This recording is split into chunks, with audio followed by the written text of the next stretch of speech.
We're very excited. Historically, we have not had the square footage to allow all of our partners in the building, so we're looking forward to that face-to-face communication, face-to-face operational planning that we're going to be able to do in the future. During Hurricane Florence, the center housed 150 people, with over 600 meals served per day for 5 days, in a facility with only 2 showers and a kitchen, smaller than those found in many homes. The renovated site features upgrades to support large feeding and shower operations.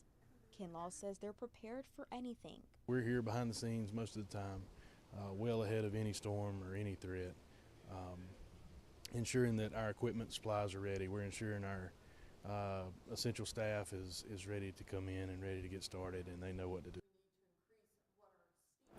Well, great to see that all of these features will come in handy, especially if there's ever the event of another hurricane. I know this hurricane season we've been pretty quiet, thank goodness. Really. Hopefully that stays that way for the next month or so, because I know hurricane season ends end of November, right? November 30th, yeah. Okay. I mean, usually in October can be sneaky sometimes. We've had Matthew, we've had Michael, we had Milton last year in Florida. Yeah. So those M names, gotta watch out for them. But yeah, definitely something improvement, especially here we're so close. We and think of it as like North Carolina sticks out like a sore thumb because we have the Outer Banks, right? And right there at direct impact or some sort of impact comes away the Outer Banks, and then the inland state gets the rest of the impacts. Yeah, absolutely. All right, well, let's turn to weather. But before we dive into your full forecast, you have some wonderful little cards.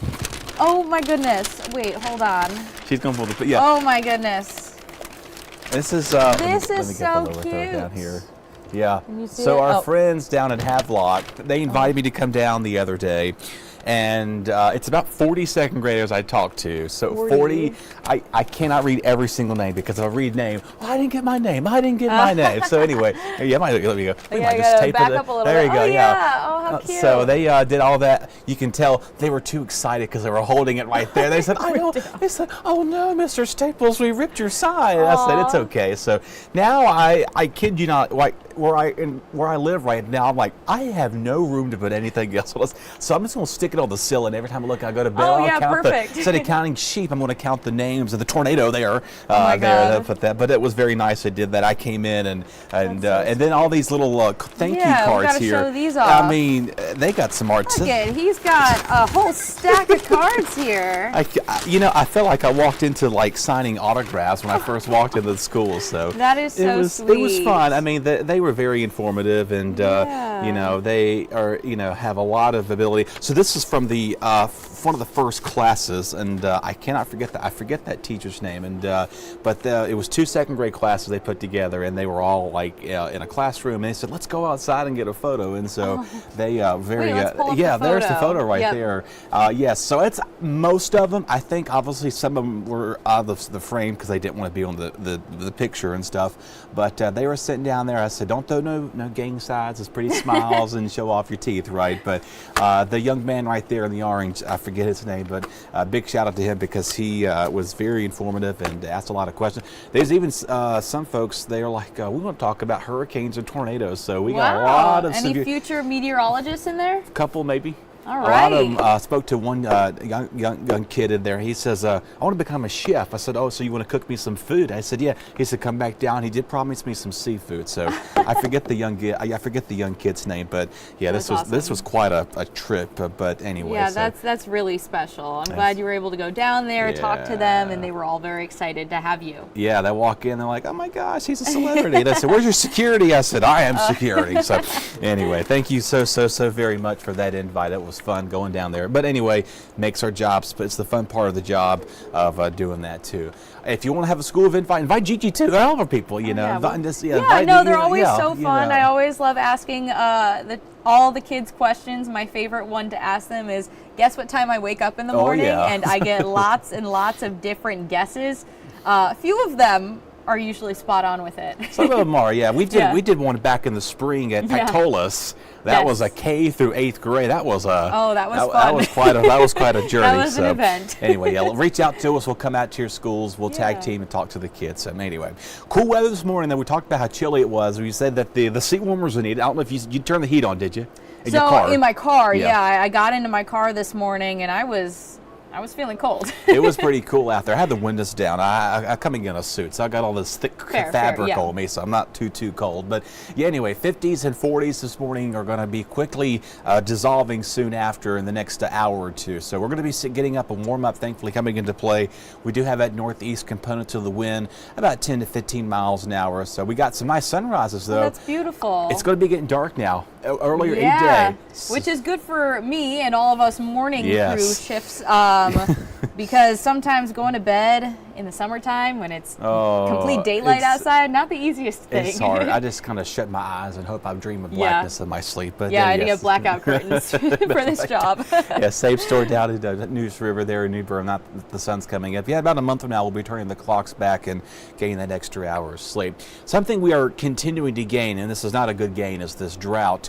This continues to expand. Now moderate conditions all around. Unfortunately, we need the rain, and it's becoming very obvious now that things are drying out quickly.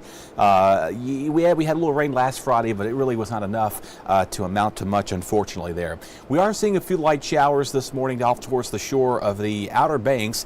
It's been off and on all morning. Spotty sprinkles. Some of you haven't seen anything, so you may go a whole day without seeing rain, but don't be surprised if you see a light sprinkle here or there. Of course, that's going to be something a lot of folks are going to be doing some cleanup effort today after the impacts from this week, and so good weather for the cleanup effort down there. So if you're going to go help with that, should have no weather issues with there. All right, tropical mess, and it's just disorganized activity. Nothing's really set in stone. I'll get the 8 a.m. advisory up for you coming up at the next hour. But overall, though, mix of clouds and sunshine this morning. We'll see a few more spotty light showers and sprinkles offshore to the coast. Inland spots good to go, upper 70s, maybe some mid 70s here or there, but we're going to cool off quickly to the 60s tonight. Good football weather, good bonfire weather, whatever you have on your planner, you should have no issues with everything. So even Saturday morning looking pretty nice as well. We'll get some clouds moving on in, and then eventually see the mix of clouds and sunshine mostly through the afternoon. Low 80s. Humidity's not going to be too terrible tomorrow, but it'll slowly start inching up. You'll notice it each day as we go towards the next week. Now, rainfall, again, not much rain expected over the next few days. The coastal spots are the only opportunity to pick up any rainfall, at least through Sunday. As we go towards the middle of the week, we do have a cold front coming in. That should help a little bit with the rain, but still not a lot of rainfall expected with it right now, under about a half an inch or less. But the other story besides the lack of rain is the wind. We're going to stay breezy all through the weekend and even most of next week for the coastal communities here. Today, northeast component holds steady even to Saturday morning as well. We'll get those winds dropping 10 or less inland. Meanwhile, still seeing 10 to 20 miles an hour along the coast. So it is going to be a breezy stretch of days ahead coming into next week there. Now, again, the humidity is still feeling pretty good, at least about Tuesday, Wednesday. Once that front really comes through, drops that values down to that comfortable range with that too. So if you're making any beach plans today, watch out again. There's a moderate rip current and low rip current risk for the Crystal Coast, excuse me, both the southern and northern Outer Banks at a high risk of rip current. So pretty breezy, and again that king tide begins Monday, so unfortunately, and a full moon on top of that, so everything's going to be kind of going a little bit sideways, as they say. So again, watch out for a few showers in the rip currents over the next few days. Inland spots here across the coast, across the east rather, again we're going to be seeing some pretty quiet weather, watching out for a few showers and storms by mid next week. All right, so yeah, take advantage of this weekend. I know we had mentioned on air, we've been talking about it for weeks and weeks and weeks, how these nice weekends are really numbered now. We're not going to be seeing very many 80-degree, beautiful Saturday and Sundays coming up. So take advantage of that weather. Maybe you do want to head down to the beach and just, dip your toes in the water or hang out on the sand. It does sound like, especially if you're along the Outer Banks, you do have that high rip current risk. But the Crystal Coast sounds like it's more manageable. Yeah, Emerald Isle, Morehead City, Atlantic Beach, Indian Beach, Pine Hill Shoals, all the way down Highway 58. Looking pretty good down there. I've got a few buddies of mine, they go fishing all the time. They always come to me and they're like, what are we going? And so I said, just wait till the weekend. Slowly calm down. But yeah, if you are heading out there, obviously, go have fun safely, enjoy it, but and the water may be pretty cool still because we've seen those cool mornings on top of that. Yeah, those temperatures have been dropping a little bit. But yeah, you should definitely go outside, enjoy a walk, maybe spend time with family and friends out there. You did mention that next week is when we'll start seeing those rain chances kick back up. I know we've been dealing with dry conditions, so could any of this rain maybe help a little bit, or just give the ground a little soaking? It's going to give just a little soaking, unfortunately, because the problem is if we didn't have any rain next week, we'd be running into a fall fire danger like we saw last year. We don't need anything of that nature, because people are trying to plant, harvesting, and then the fall season gets all disrupted because of the lack of rainfall, and then the leaves don't change pretty either.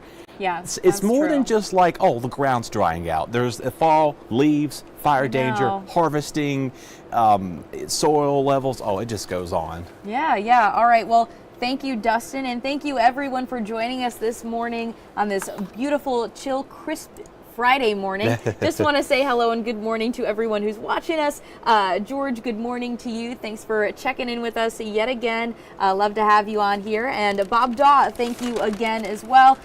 You're saying northeast strong winds are interfering with the boat fishing. I can see that. Yeah, that northeast breeze really, if you get up, 15 to 20 knots an hour, that's, well, marine reading and stuff, those knots can really interfere, especially on a boat, and it gets a little rocky out there. So might want to just kind of stay on the pier and do some fishing this weekend. All right, awesome. Well, we'll be back again at 8 a.m. for another news and weather update. So hope you can join us then. Have a good Friday, though. This hour of the WITN First Alert Desk is sponsored by Toyota of Goldsboro.